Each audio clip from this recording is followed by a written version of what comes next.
एक बेहद पढ़ा लिखा परिवार देहरादून में रहता था, और जो हस्बैंड था वो सॉफ्टवेयर इंजीनियर था, यूएस से पढ़कर आया था। वाइफ जो थी उसने एमसीए कर रखा था, वो भी यूएस में रही थी। इन दोनों की 1999 में शादी हुई। शादी के बाद इनके 2 बच्चे हुए जिनकी उम्र 6 और 7 8 साल के दरमियान थी, दोनों बेटों की उम्र। तो ये देहरादून में दोनों रहते थे। अचानक 17 अक्टूबर 2010 को अनुपमा गुलाटी नाम की एक महिला देहरादून से गायब हो जाती है। उसका हस्बैंड है राजेश गुलाटी, जो सॉफ्टवेयर इंजीनियर है। दोनों दिल्ली के रहने वाले थे, लेकिन शादी के बाद देहरादून शिफ्ट हो गए थे। 17 अक्टूबर को अनुपमा गुलाटी गायब हो जाती है। घर वाले चूँकि लगातार दिल्ली में अनुपमा गुलाटी के माँ बाप रहते थे, भाई था, तो वो बीच बीच उनकी फ़ोन पे बात होती रहती थी। लेकिन 17 तारीख के बाद 3-4 दिन जब गुजरते हैं, 5 दिन, वो लोग फ़ोन करते हैं तो अनुपमा से बात नहीं होती। राजेश गुलाटी उसके पति से बात होती है। जो बच्चे थे उसके दोनों छोटे छोटे, वो अपने नाना नानी से बात करते हैं। बहुत छोटे थे लेकिन फिर भी बात करते थे। फिर धीरे धीरे वक्त बीतता है। अक्टूबर के बाद नवंबर आ जाता है, फिर भी अनुपमा से बात नहीं होती। घर वाले पूछते हैं राजेश से कि भाई कहाँ है वो, तो कहते हैं मुझे भी नहीं मालूम, कहीं चली गई। अच्छा, इनके बीच में अक्सर झगड़ा हुआ करता था, ये घर वालों को मालूम था, तो उन्हें लगा गुस्से में शायद कहीं चली गई होगी।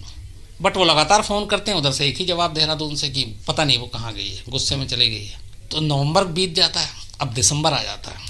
लगभग 57 दिन गुजर गए थे। ठीक 12 दिसंबर 2010 की तारीख आती है, जब अनुपमा के भाई और माँ बाप को लगातार वहाँ से राजेश देहरादून से जवाब देता कि हमें मालूम नहीं वो कहाँ गायब हो गई, कहाँ है, तो उन्हें ज़्यादा फिक्र होती है।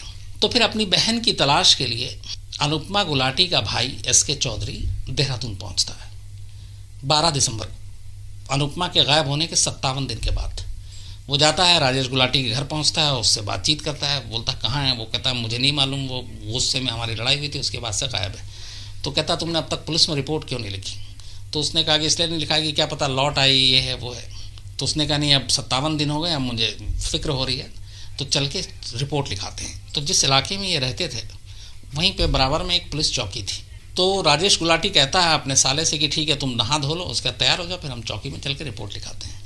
वो कहता ठीक है, वो नहा धो के तैयार होता है। जैसे ही घर से निकलने लगता है ये दोनों, राजेश और उसका साला, अचानक अनुपमा गुलाटी के भाई यानी कि एसके चौधरी जो वहाँ पहुँचा था, जो रिपोर्ट लिखाने जा रहा था, उसके मोबाइल पे एक एसएमएस आता है।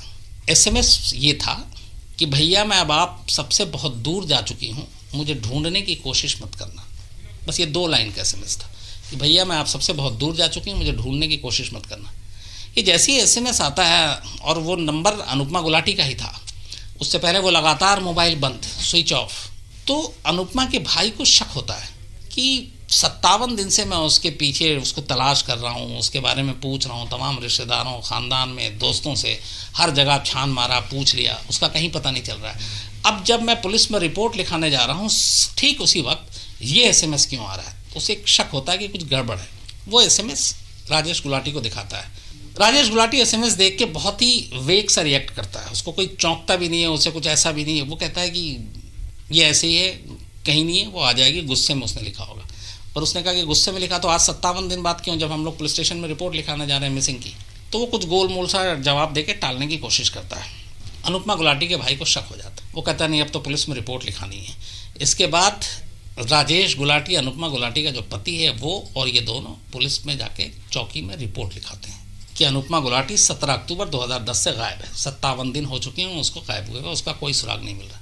रिपोर्ट लिखाने के बाद उसकी मिसिंग की एक कॉपी कंप्लेंट की लेके दोनों जीजा और साला अपने घर देहरादून में लौट आते हैं। अब चूंकि एक पढ़ी लिखी महिला थी और 57 दिनों से गायब, देहरादून पुलिस फ़ौरन हरकत में आती है। जब ये रिपोर्ट लिखा के घर लौटते हैं, उसके बाद कहता है कि ठीक है, हम बाकी की जाँच करने के लिए हमारा आईओ आएगा घर पर। करीब 2-3 घंटे के बाद देहरादून पुलिस की एक टीम राजेश गुलाटी के घर पहुंच जाती है, छानबीन करने और बाकी चीज़ें उसके डिटेल निकालने, ताकि उससे उसको ढूंढने में आसानी हो। जब ये उसके घर पहुंचती है तो वो सारी चीज़ें उससे लेती है, उसके जुड़ी हुई अनुपमा गुलाटी से सारी जानकारी है। वो चूँकि कंप्लेनेंट खुद पति है, साथ में लड़की का भाई है, तो पुलिस वहाँ पे ये सारी जो बेसिक जानकारी अनुपमा गुलाटी के बारे में वो ले रही है। उसके नंबर ले रही है, उसकी तस्वीरें ले रही है, उसके दोस्तों, बाकी लोग जितने भी जानकार हैं उन सब के बारे में जानकारी, उनके पते, सब कुछ ले लेती है। जब उनके थ्रू अनुपमा की तलाश करेंगे। 5 से 6 पुलिस मेंबर थे जो वहाँ उस दिन गए थे घर पे अनुपमा के, राजेश गुलाटी के दोनों। ये सारी अपनी बेसिक इन्फॉर्मेशन लेने के बाद पुलिस की टीम जब घर से बाहर निकलने लगी तो अचानक एक पुलिस अफसर की नज़र घर के ड्राइंग रूम में रखे हुए एक डीप फ्रीज़र पर पड़ती है। अब वो डीप फ्रीज़र बड़ा वाला था। जनरली मैं आपको बताता हूँ कि जो हम जनरल स्टोर में या वो दुकानें जो पेप्सी कोक ये सब जो बेचते हैं या जिसमें आइसक्रीम रखते हैं, तो बड़ा सा जो होता है आमतौर पे वो डीप फ्रीज़र का इस्तेमाल सिर्फ दुकानों में होता है, घरों में नहीं होता। घरों में फ्रिज होता है, यही चीज़ें होती हैं, लेकिन डीप फ्रीज़र का इस्तेमाल घर में जनरली कोई करता ही नहीं है।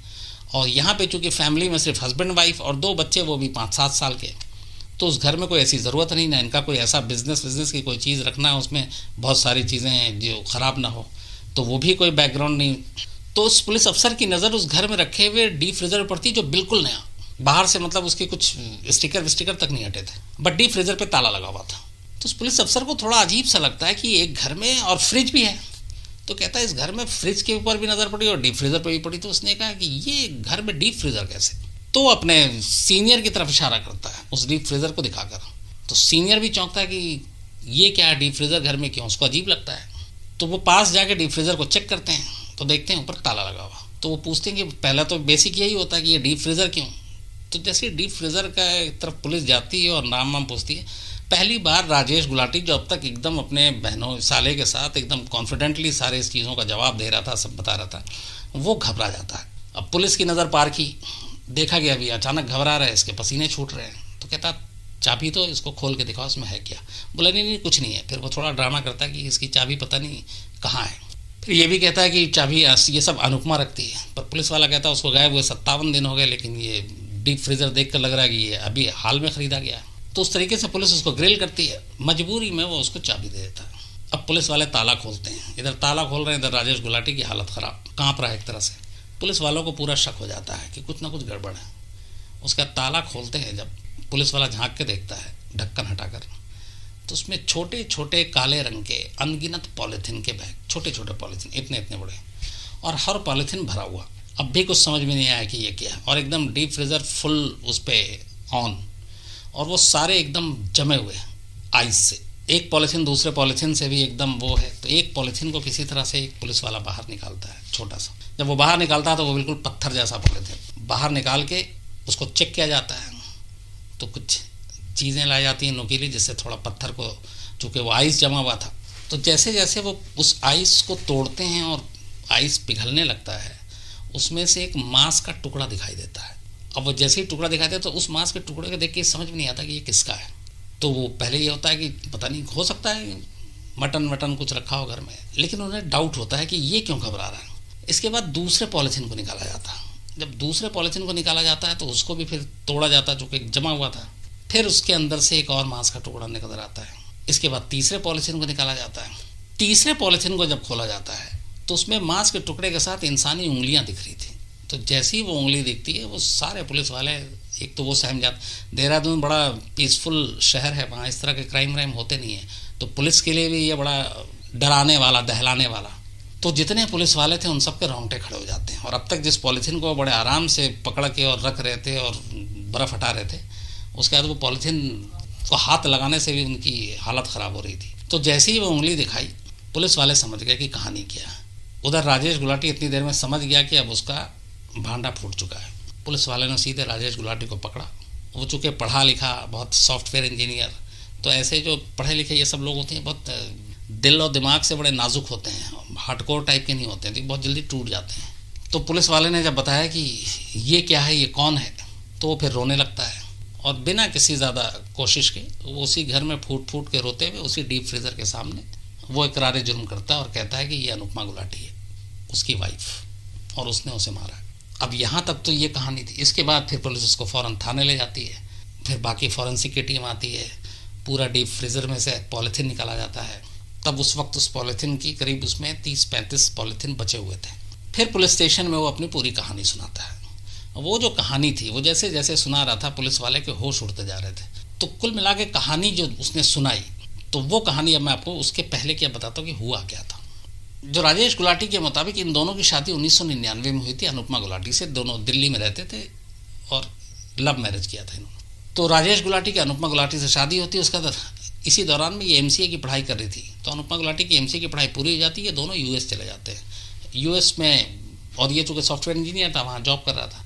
फिर ये दोनों कुछ वक्त के बाद यूएस से इंडिया वापस आ जाते हैं और राजेश गुलाटी को कोलकाता में एक नौकरी मिल जाती है। तो वो अपनी वाइफ को दिल्ली में छोड़ के कोलकाता चला जाता है। पर कोलकाता में जहाँ वो नौकरी कर रहा था, वहीं पड़ोस में जहाँ वो रहता था, एक शादीशुदा औरत से उसका इश्क हो जाता है और वो दोनों शादी कर लेते हैं। जबकि शादीशुदा था, लेकिन वो कोलकाता में दूसरी शादी कर लेता है।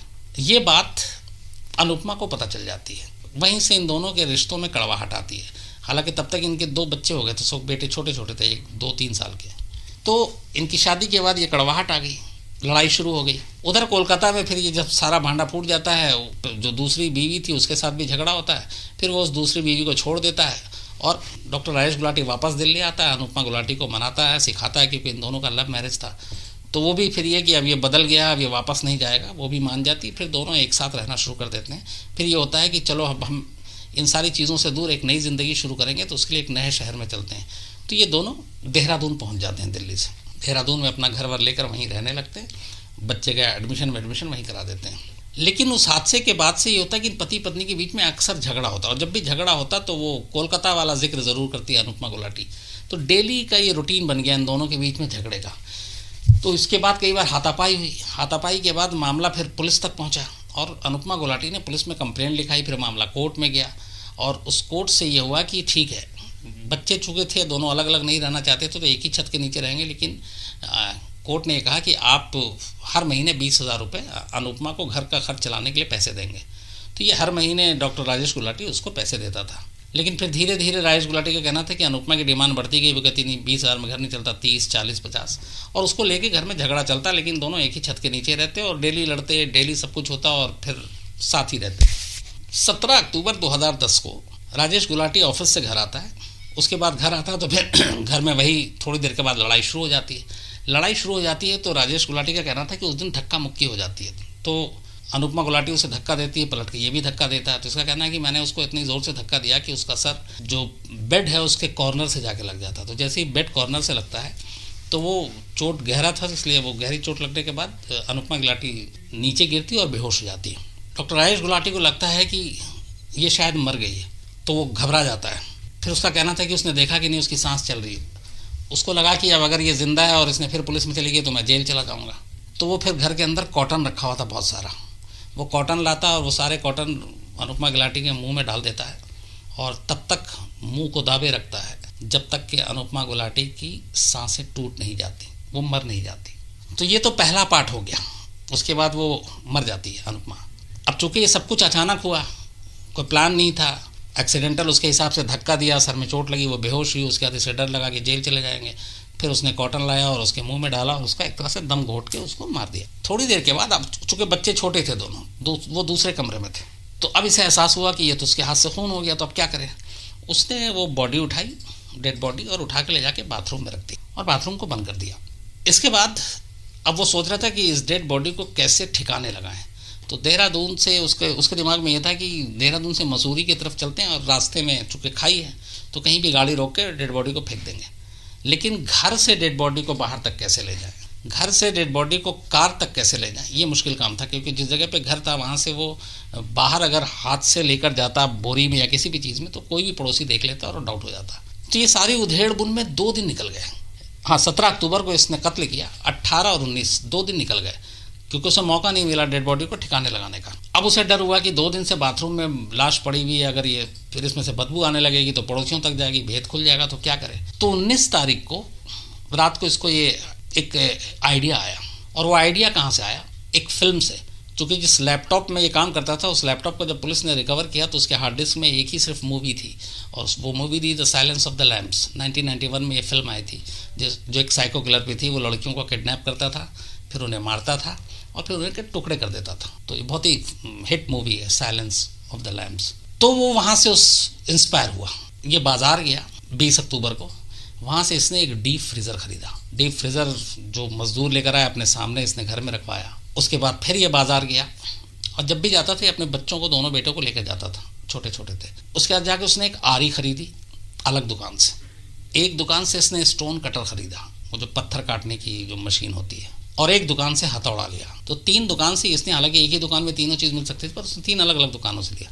उसके बाद ये अब सारी चीज़ें इसने जमा कर ली, डीप फ्रीज़र भी आ गया, ये भी आ गया। लेकिन अब उस वक्त, जब ये अक्टूबर की बात हम बता रहे हैं आपको, 17 अक्टूबर को मर्डर हुआ, 17, 18, 19, 20, 21 तक स्कूल की छुट्टी थी, शायद कोई फेस्टिवल था, तो ये स्कूल की छुट्टियां चल रही थी। तो इसके दोनों बच्चे घर में थे, स्कूल जा नहीं रहे थे। तो अब उसको ये था कि बॉडी ठिकाने कैसे लगाएं, घर में बच्चे हैं। फिर उसने वेट किया, बट ये काम क्या किया कि उसने 2 दिन के बाद डीप फ्रीजर ले आया था, एक बड़े से पॉलीथीन में डेड बॉडी को लपेटा और उस पूरी लाश को उठा के बाथरूम से डीप फ्रीजर में रख दिया उसने, और डीप फ्रीजर को लॉक कर दिया। इसके बाद ये इंतजार करने लगा कि इसके बच्चों का स्कूल खुले। 5 दिन के बाद स्कूल खुला, बच्चे को स्कूल इसने सुबह भेजा, खुद छोड़ कर आया, वापस घर आता है, दरवाज़ा बंद करता है, डीप फ्रीजर से लाश निकालता है बाहर, बाथरूम में ले जाता है, और सबसे पहले उस दिन वो स्टोन कटर, आरी और हैमर, इन तीनों का इस्तेमाल करके वो दोनों पैर और लेफ्ट हैंड काटता है। और इसी में काफ़ी वक्त लग जाता है, चूँकि वो एक तो वो ये देख रहा था कि कहाँ कहाँ पे खून जम गया है ताकि बाथरूम में ब्लड ना फैले। तो डीप फ्रीजर में रखने से वो थोड़ा सा जम गया था सब कुछ, तो ये वो पोर्शन काट रहा था जहाँ जहाँ से ब्लड कम निकलने के चांसेस थे। तो पहले दोनों पैर काटा उसने, घुटनों से और हाथ, इन 3 पीस को उसने 3 अलग अलग पॉलीथीन में रखा। उसके बाद जो बाकी बॉडी बची उसको फिर इसने ले जाके वापस डीप फ्रीजर में डाल दिया, चूँकि वक्त हो गया था और बच्चों को फिर स्कूल भी लाना था, सफाई भी करनी थी। उसके बाद ये चीज़ हो गई। अब ये है कि ये पीसेस कहाँ फेंके, पॉलीथीन बाहर लेकर जाए तो उसे डर था कि लोग पूछ लेंगे, टोकेंगे, तो उसने फिर उसका भी इंतज़ाम किया। उसने ये तय किया कि जब जब इनके बच्चों की स्कूल की छुट्टी होगी, ये उस दिन अपने बच्चों को कार में बैठाएगा और उनको लेकर जाएगा, और उस दिन कुछ कुछ टुकड़े ले जाएगा, और एक साथ ज़्यादा नहीं, 1 या 2, ताकि किसी को शक ना हो। तो अब स्कूल की छुट्टी संडे होती थी या सैटरडे, तो बच्चों के स्कूल जाने के बाद पहले दिन इसने सिर्फ 2 पैर और 1 हाथ काटे। फिर बच्चे अगले दिन स्कूल गए, फिर इसने उसके बाद बाकी पीसेस करने शुरू किए। यह सिलसिला करीब 57 दिनों तक चलता रहा, और उसने पॉलीथीन बना बना के डीप फ्रीजर में रखता रहा, और वो छोटे छोटे वो करता था ताकि कभी किसी को पॉलीथीन ले जाने में शक ना हो। और हर सैटरडे संडे जब इसके बच्चों की छुट्टी होती थी, ये 1 या मैक्सिमम 1 दिन 2 इसने पॉलीथीन निकाले, और ये ले जाने के बाद देहरादून से ये मसूरी की तरफ जाता था, और मसूरी की तरफ जहाँ पे भी देखता था आगे पीछे कोई गाड़ी नहीं है, वहाँ से वो पॉलीथीन खाई में फेंक देता था। और खाई को भी ऐसी जगह देखता था जहाँ खाई में कभी कोई इंसान, जैसे बहुत सारे पहाड़ों पे लोग नीचे भी उतर जाते हैं, तो ऐसी जगह जहाँ पे कोई नीचे उतरता ना हो, ताकि कोई पॉलीथीन किसी के हाथ ना आए और वो कोई जानवर वानवर खा ले। तो ये बाथरूम में काटता रहा, डीप फ्रीजर में रखता रहा, और हर सैटरडे संडे अपने बच्चों के साथ जाके जहाँ मौका मिलता रहा फेंकता रहा। और चूँकि उसको ज़्यादा फेंकना नहीं था, 1 या 2। अब ये सोचिए आप कि इन 57 दिनों तक घर में डीप फ्रीजर में लाश पड़ी हुई है, टुकड़ों में पड़ी हुई है, बाथरूम में हर दिन वो लाश के बाकी पार्ट निकालता और फिर काटता, फिर वापस रख देता, और उसी घर में वो सोता, उसके दोनों बच्चे सोते, वो खाना बनाता, चूँकि मेड वेड नहीं थी उसको, वो भी था कि खतरा है, वो खुद खाना बनाता, उस घर में रहता। लेकिन उन बच्चों को उन 57 दिनों तक उसने कभी बाथरूम में जाने नहीं दिया। अगर वो बॉडी और सारे पार्ट्स डीप फ्रीजर में, तब भी ना, वो उनको बाहर नहलाता था, खुद बाथरूम में नहाता था, उसी बाथरूम में जिसमें वो अपनी बीवी के टुकड़े किया करता था, लेकिन बच्चों को कभी नहीं ले गया। तो ये उसने 57 टुकड़े करके वो सारे रखे थे, और इसलिए 57 दिन बाद जब पुलिस पहुंची तो वो उसको इसलिए इतने सारे पॉलीथीन मिले क्योंकि दिन जो उसने काउंट किया था कि सिर्फ बच्चों के साथ ही जाके मुझे टुकड़े ठिकाने लगाने, वो हफ्ते में उसे 1 या 2 दिन मौका मिलता था, महीने में 6 या 8 दिन। पॉलीथीन उसका ये था कि 1 या 2 से ज़्यादा लेके जाना नहीं है, तो पॉलीथीन की गिनती इस हिसाब से कम थी, और इसलिए 57 दिनों में वो बहुत ज़्यादा फेंक नहीं पाया। उसका इरादा यही था कि वो हर वीक कर के और बाकी जितने बचे हैं उनको लंबे टाइम तक फेंकता रहेगा। लेकिन सिर्फ एक गलती ने उसको फंसा दिया, और वो गलती ये थी कि जिस दिन ये रिपोर्ट लिखाने के लिए जा रहा था 12 दिसंबर 2010 को, इसका भाई अनुपमा गुलाटी का, इसने व्हाट्सएप मैसेज कर दिया उसको कि अब मैं इस दुनिया से दूर जा चुकी हूँ, आप सबसे मुझे ढूंढना मत। इस मैसेज की वजह से इसके भाई को इस पर शक हुआ था कि 57 दिन तक उसने कभी संपर्क नहीं किया, कभी कुछ पता नहीं चला। आज जब पुलिस के पास जा रहे हैं तब ये मैसेज ऐन वक्त पे क्यों, और यहीं वो फंस गया। बाद में उसने अपना क्राइम एक्सेप्ट किया, उसने अपने सारी चीज़ें मानी, पर वो ये भी कहता है कि वो उससे बहुत प्यार करता था एक वक्त में। अब उसका था कि इतनी लड़ाई लड़ चुकी थी, वो उससे इतना लड़ती थी कि उसके बाद उसके लिए उसके दिल में कुछ रहा नहीं है। बट हाँ, उसको अफसोस ये था कि उसके इस हरकत की वजह से माँ तो दुनिया से चली गई, वो खुद जेल पहुँच गया, और एक तरह से उसके दोनों बच्चे अनाथ और यतीम हो गए। उसके बाद ये मामला चला 2010 से लेके उत्तराखंड की जो सेशन कोर्ट है वहाँ पे देहरादून में। सितंबर 2017 में लोअर कोर्ट का फैसला आया, जिसमें इसको उम्र कैद की सज़ा दी गई है। तो ये थी डॉक्टर अनुपमा और राजेश गुलाटी की पूरी कहानी।